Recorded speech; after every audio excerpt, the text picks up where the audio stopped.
Dalam nama Bapa dan Putra dan Roh Kudus. Amin. Maria diberi kabar oleh malaikat Tuhan bahwa ia akan mengandung dari Roh Kudus. Salam Maria, penuh rahmat, Tuhan sertamu, terpujilah engkau di antara wanita dan terpujilah buah tubuhmu Yesus. Santa Maria, Bunda Allah, doakanlah kami yang berdosa ini sekarang dan waktu kami mati. Amin. Aku ini hamba Tuhan, terjadilah padaku menurut perkataanmu. Salam Maria, penuh rahmat, Tuhan sertamu, terpujilah engkau di antara wanita dan terpujilah buah tubuhmu Yesus. Santa Maria, Bunda Allah, doakanlah kami yang berdosa ini sekarang dan waktu kami mati. Amin. Sabda sudah menjadi daging dan tinggal di antara kita.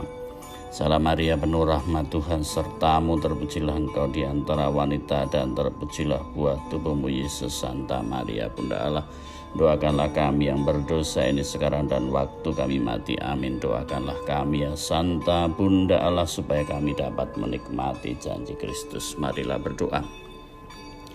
Ya Allah, karena kabar malaikat kami mengetahui bahwa Yesus Kristus Putramu menjadi manusia, curahkanlah rahmat-Mu ke dalam hati kami, supaya karena sengsara dan salibnya kami dibawa kepada kebangkitan yang mulia, sebab Dialah Tuhan pengantara kami. Amin. Bagaimana pemilihan Paus? Asap putih. Bersama dengan Romo Sepuh, Pastor Samiti melayani umat. Namun karena kesehatannya, Romo Sepuh hanya melayani doa-doa dan misa pribadi.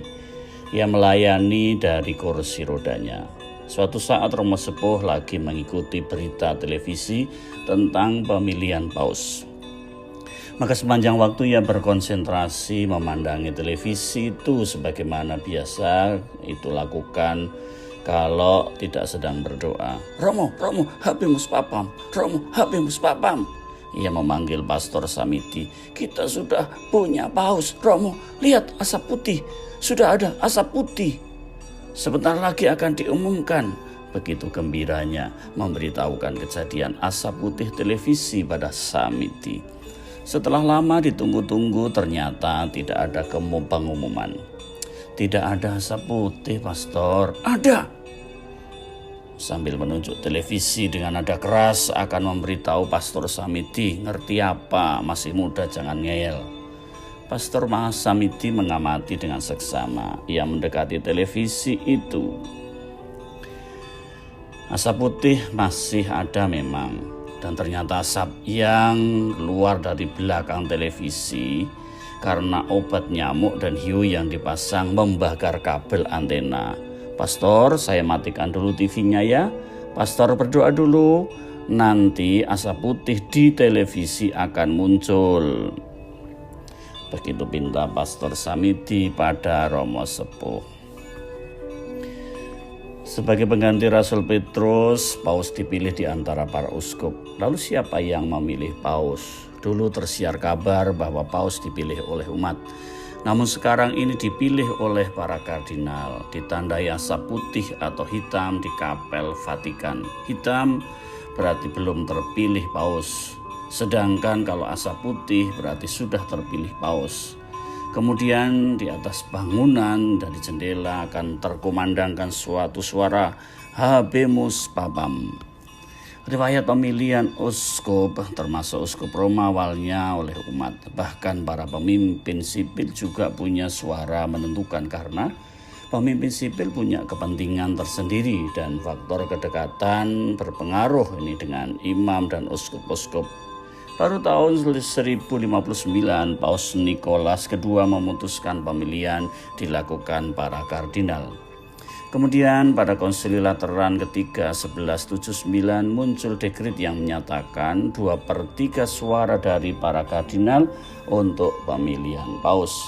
Dan untuk mengurangi pengaruh tekanan dari luar gereja, Paus Gregorius X pada tahun 1271 ini membuat peraturan bahwa para kardinal haruslah diisolasi dalam pintu terkunci selama masa pemilihan, meskipun peraturan ini seringkali diabaikan. Cara isolasi oleh para kardinal ini diteruskan sampai saat ini. Paus Pius ke-12 membaharui prosedur pemilihan Paus, yaitu mensyaratkan jumlah 2/3 suara ditambah 1. Tahun 1975 Paus Paulus VI sekali lagi memperbaharui prosedur, tetapi tidak ada perubahan yang mendasar. Hal yang sama dilakukan Paus Paulus II pada 1996.